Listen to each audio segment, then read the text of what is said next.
The morning sun rose quietly over Europe on June 28, 1914. Unaware that the world was about to change forever, in the streets of Sarajevo, people gathered to watch a royal procession pass through the city.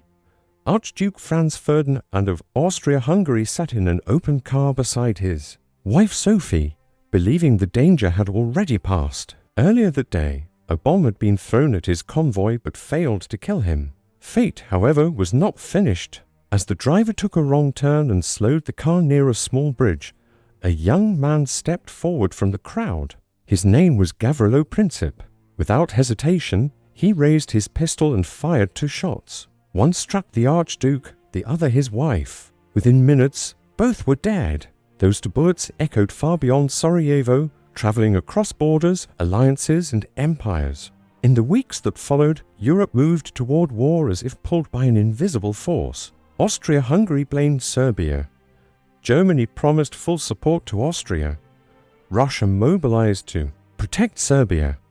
France stood with Russia, and Britain soon joined them. Treaties that had once promised security now acted like chains, dragging nation after nation into conflict. Trains filled with soldiers rolled toward the front lines while crowds cheered and waved flags. Young men believed they would return home as heroes before the year was over. None of them understood what waited ahead. By the end of 1914, the war had frozen into a brutal stalemate across France and Belgium. Soldiers dug deep trenches into the earth to protect themselves from constant gunfire. These trenches quickly filled with mud, rats, and disease. Rain turned the ground into a thick swamp that swallowed boots and bodies alike. The men lived surrounded by the stench of decay, sleeping beside the dead because it was often too dangerous to move the bodies. Machine guns dominated the battlefield, cutting down anyone who dared to charge across open ground. Attacks gained only a few meters at the cost of thousands of lives. As months turned into years, the war grew darker. New weapons appeared, designed not just to kill but to terrorize. Poison gas drifted silently across battlefields, burning lungs and blinding eyes. Soldiers fumbled desperately with gas masks, while choking on the air they breathed. Artillery shells fell day and night, shaking the ground until men lost all sense of time. Many went mad from the constant noise, staring into nothing, unable to speak or move. Letters home spoke of courage and duty, but the truth was far more horrifying. While the Western Front remained locked in blood and mud, fighting spread across the east and south.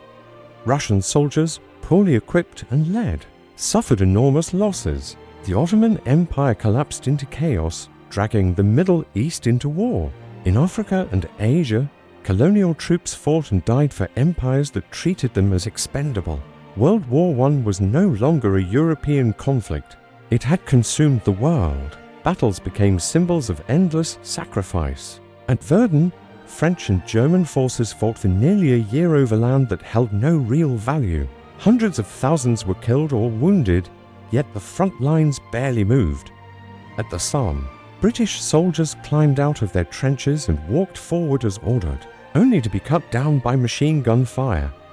In a single day, the British Army suffered more than 60,000 casualties. Entire units disappeared before.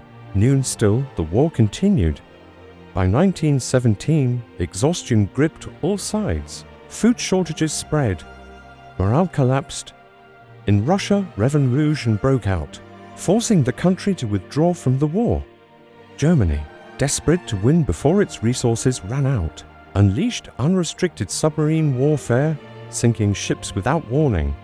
When American vessels were attacked and a secret message promising U.S. territory to Mexico was revealed, the United States entered the war. Fresh American troops arrived in Europe, bringing renewed energy to the exhausted Allied forces.